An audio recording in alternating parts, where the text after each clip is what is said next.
봄 기운이 올라오는가 싶더니 흰 눈이 세상을 뒤덮은 2월 하순, 주피디가 경복궁을 찾았습니다. 경복궁은 서울의 랜드마크이자 말이 필요 없는 최고의 문화유산이죠. 내국인보다 외국인이 많을 정도로 경복궁은 한국 관광의 핫플레이스로 자리 잡은 지 오래입니다. 조선 5대 궁궐 중 압도적 규모와 위상을 지니고 있다 보니 사람들은 경복궁이 이런 모습으로 늘 우리 곁에 있었던 것으로 착각하기도 합니다. 그런데 태조 이성계가 조선을 건국하면서 경복궁을 지은 이래 경복궁은 멀쩡한 모습으로 서 있던 기간보다 폐허가 되거나 극심하게 훼손된 상태로 존재했던 기간이 훨씬 깁니다. 경복궁을 짓누르던 거대한 옛 조선 총독부 건물이 철거된 게 불과 28년 전이라니 믿어지시나요? 지난 600여 년 세월 온갖 비바람을 견뎌온 경복궁, 그 파란만장한 이야기 속으로 여행을 떠나볼까요? 이성계는 1392년 조선을 창업했습니다. 그가 즉위한 곳은 당시 고려의 수도 개경이었습니다. 그렇게 개경에서 임금으로 지내길 2년여, 태조가 수도를 옮기기로 결정하고 한양에 도착한 날이 1394년 10월 28일, 이를 기념해 10월 28일은 서울 시민의 날로 지정돼 있습니다.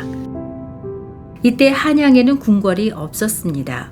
그래서 태조는 객사 건물에 머물며 궁궐 건설을 시작했는데 조선판 빨리빨리 문화라고나 할까요? 10개월 만에 완공했습니다.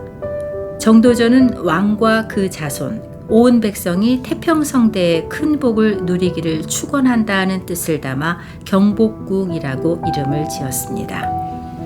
그런데 한 가지 유념해야 할 점은 이때 건립한 경복궁은 지금 우리가 아는 경복궁보다 훨씬 작았다는 점입니다.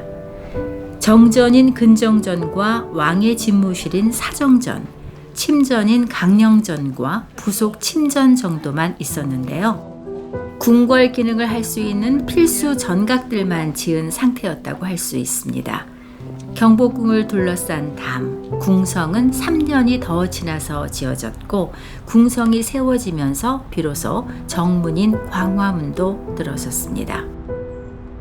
그런데 궁성을 짓는 와중에 경복궁의 운명을 좌우할 중대 사건이 터집니다. 이방원이 정도전과 세자 방석 등을 제거한 1차 왕자의 난입니다. 그런데 이방원의 대타격으로 왕이 된 정종이 태조를 모시고 개경으로 돌아가면서 경복궁은 졸지에 빈 궁궐이 되고 맙니다. 조선 왕조가 불과 3년 반 만에 한양 생활을 접은 것이니 한양이 다시 수도가 될지는 그야말로 안개 속이었습니다. 더구나 개경으로 돌아간 정종, 그 뒤를 이은 태종은 개경에서 6년 7개월을 지냈습니다. 이 정도면 짧은 한양 시절도 잊혀질 만한 기간이었으니 고려의 500년 수도 개경이 다시 조선의 수도로 이어진다고 누구나 생각하지 않았을까요? 조선 조정의 개경 생활이 익숙해졌을 즈음 태종은 과감한 결단으로 다시 한양 천도를 단행했습니다. 천도 반대 의견이 높자 기존 개경과 한양, 무학을 놓고 동전으로 점을 쳐 한양을 수도로 관철시켰습니다. 이런 과정을 거쳐 조선은 다시 한양으로 천도하게 되니 이때가 1405년, 개경으로 돌아간 지 6년 7개월, 조선이 개국한 지 13년 만에 한양은 비로소 서울의 지위를 확고하게 다지게 됩니다. 비어있던 경복궁에 왕이 입주하면 모든 게 간단했을 텐데요. 태종은 천도하면서 새로운 궁궐 창덕궁을 지어 그곳으로 들어갔습니다. 왕자의 난 때 피를 본 경복궁에서 살기 싫었기 때문이었습니다. 태종은 이후 경복궁에 잠깐 들어가 지내기도 했지만 죽을 때까지 창덕궁을 주 거처로 삼았습니다. 하지만 태종이 경복궁을 나몰라라 했던 것은 아니었습니다. 전각들을 새로 세우거나 보수하면서 경복궁을 내실 있는 궁궐로 키웠습니다. 특히 특히 경복궁의 백미 경회루를 완성시킨 왕이 태종입니다. 경회루 앞에는 근정전과 경회루 다음으로 규모가 큰 건물이 하나 있습니다. 수정전입니다. 이 수정전 자리에 세종 때 집현전이 있었습니다. 사실 경복궁이 법궁으로서 활기를 띠게 된 것은 세종 때부터입니다. 경복궁 근정전에서 즉위한 세종은 집현전 외에도 왕비의 공간인 교태전을 짓는 등 궁궐을 확대 보강하면서 법궁으로서 위상을 높여갔습니다. 경복궁의 문과 다리 이름도 세종 때 비로소 붙여졌는데 정문인 광화문, 동문 건춘문, 서문 영추문, 그리고 금천교인 영재교라는 이름이 이때 탄생했습니다. 그래서 세종은 경복궁을 사실상 완성한 임금으로 여겨지는데요. 알면 알수록 세종대왕은 다방면에서 정말 많은 일을 하셨다는 점을 깨닫게 됩니다. 세종 이후에도 6명의 국왕이 즉위하면서 법궁으로 확고하게 자리 잡은 경복궁은 임진왜란과 함께 한순간에 폐허로 변하게 됩니다. 이때 창덕궁과 창경궁도 잿더미로 변했습니다. 하지만 전쟁이 끝나고 경복궁은 다른 궁궐들과는 다른 길을 걷게 됩니다. 그것은 철저한 방치였습니다. 선조의 뒤를 이은 광해군이 창덕궁, 창경궁을 복원한 것도 모자라 지금은 사라진 인경궁, 지금의 경희궁인 경덕궁을 새로 지으며 궁궐 건축에 열을 올리면서도 경복궁은 폐허 상태로 방치했습니다. 훗날의 왕들도 마찬가지였습니다. 이런 상태는 무려 273년간 지속됐습니다. 경복궁이 처음 세워진 후 임진왜란으로 불타기까지 궁궐로 존속한 기간이 197년입니다. 그런데 그보다 훨씬 긴 기간 버려져 있었다는 사실 알고 계셨나요? 조선시대 전체를 놓고 보면은 우리가 지금 보는 것과 같은 경복궁, 그러니까 여러 건물들이 질서 있게 들어서 있는 경복궁은 오히려 낯선 풍경이었습니다. 전각들은 모두 불탄 채 일부 돌기둥만 남아있고 잡초가 무성한 거대한 빈 땅, 이것이 14대 선조부터 25대 철종까지 긴 세월 변함없는 경복궁의 모습이었습니다.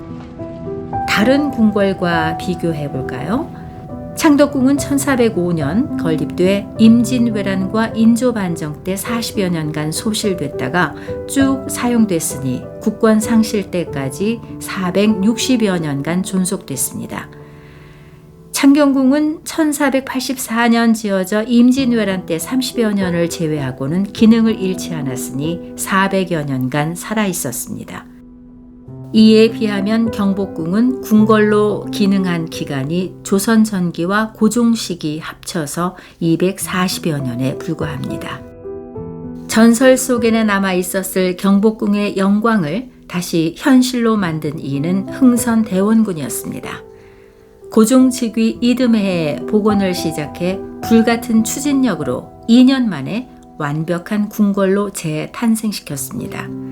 그가 아니었다면 지금 서울에 경복궁이 아예 없었을지도 모른다고 생각하니 모골이 송연해지기도 합니다. 이렇게 273년 만에 다시 돌아왔지만 그 영광은 짧기만 했습니다. 불과 40여 년 후 대한제국이 주권을 일본에 빼앗기면서 경복궁은 또다시 순환의 길로 들어섭니다.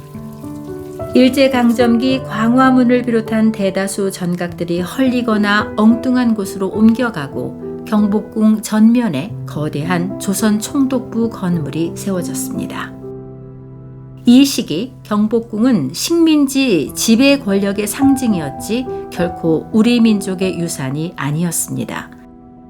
해방 후에도 조선 총독부 건물은 1980년대 초반까지 대한민국 정부 청사로, 이후에는 국립중앙박물관으로 끈질기게 생명력을 이어갔습니다. 그러다 마침내 김영삼 대통령에 의해 1995년 8월 15일 철거 작업이 시작돼 이듬해 완전히 사라졌습니다. 동시에 경복궁 복원 작업도 정부를 이어가며 30년 넘게 진행되고 있습니다. 지금도 경복궁을 가보면 어디선가는 공사를 하고 있는 장면을 볼 수 있는데요. 이런 복원 사업은 노태우 정부 때 시작됐습니다.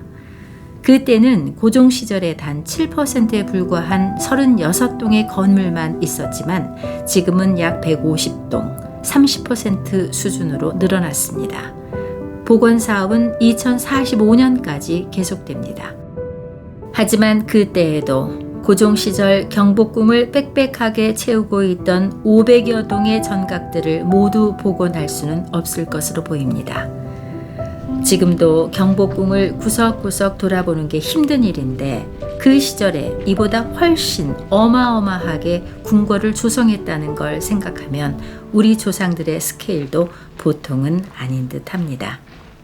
규모도 규모지만 전각마다 이름이며 건축이며 장식이며 심오한 뜻을 담았다는 점에서 경복궁은 건물이 아니라 그 자체로 철학이자 사상이라는 생각도 듭니다.